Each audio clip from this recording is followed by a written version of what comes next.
Hey, good morning, fellas.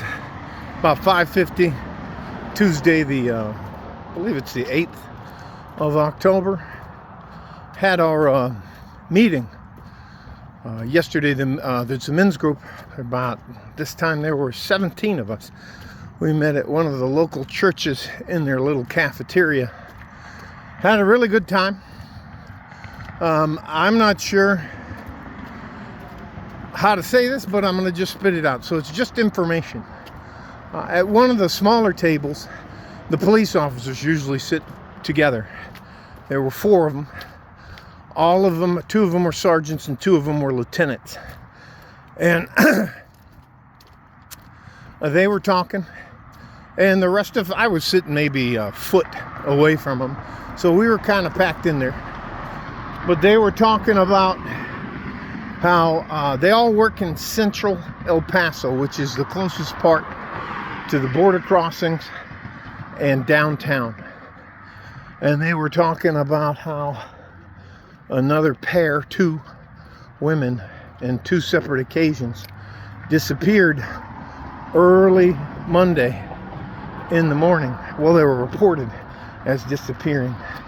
And I'm not sure if I got it right, but they were talking about, they didn't laugh, but they were speaking about being missing isn't the same as finding a body. And the reporting methods are, evidently very different.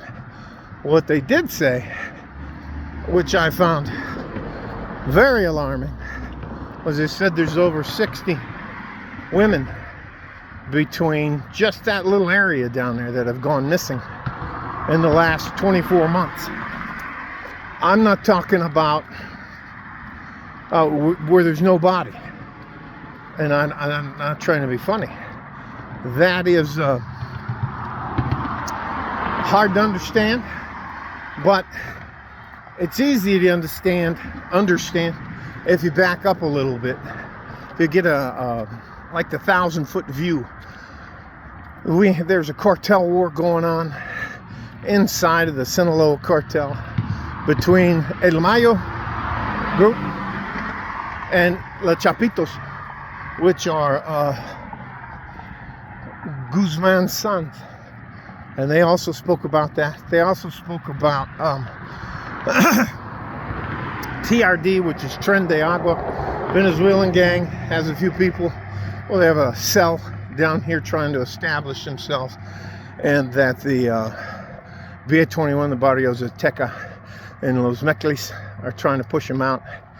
And then they also talked about a group called La Linea, which is an armed group of police officers that have gone over to the narco side.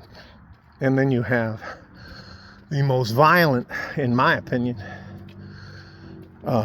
cartel down here, which is CJ&G Cartel Jalisco Nueva Generación. And man, those motherfuckers are ruthless.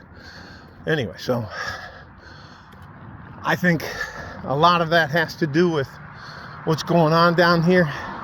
And I don't think average people really understand what happens if you simply go missing. They don't spend 48 hours on you. They're going to give you at least, I don't know, after 24 hours, they may file a report. Even after 48 hours, they may just file a report. They may get a detective, or overworked detective, to give you a few calls.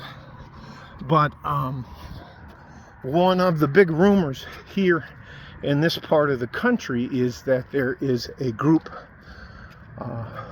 that works on the periphery for the cartels and all the bad guys down here, but they trade in human organs. So it's crazy. It's why, I mean, this city is El Paso is known to be a safe city, but I think it's because all of the drug people and gang people have what's called a truce here. Look at the difference in car traffic on the roads between an hour. I just got a late start. Slept in. I feel great. It's just crazy. they keep their families over here, and they do a lot of their dirty work inside of Juarez, Mexico. So it's hard to anyways, the most you'll see around here is maybe a couple shootings here and there. Hell, they just Sunday, I think, Sunday night or Saturday night, they had 2 guys shoot it out in a Whataburger over a hamburger. 1 kid is killed, 1 kid lost his life, 1 young man lost his life. So I still am very happy that we have concealed carry down here, constitutional concealed carry down here. I carry wherever I'm going. I may not carry a big gun, but if you get close enough to me and I can put my hands on my knife on you, that's a wrap for you, homie. So anyways, I mean 60 women missing over that amount of time. That's a lot. And I don't think anybody really cares. You're not a family member or a member of the police force, or you don't have a friend in a high position. You're on your own. Now, I understand that, but it seems like after the group, I talked to Mike and Pete and Juan, and they were shocked because they were eavesdropping on the conversation like I was. They were shocked that nobody was doing anything about it. And you have to think to yourself, 1, what can they really do? The word's nothing. 2, is it worth it for them to do something about it? So, and that's it. Love you guys. I'm almost at the turnaround point. Take care of each other if you can, and if you can't, you got to take care of yourself. You have to be able to defend yourself.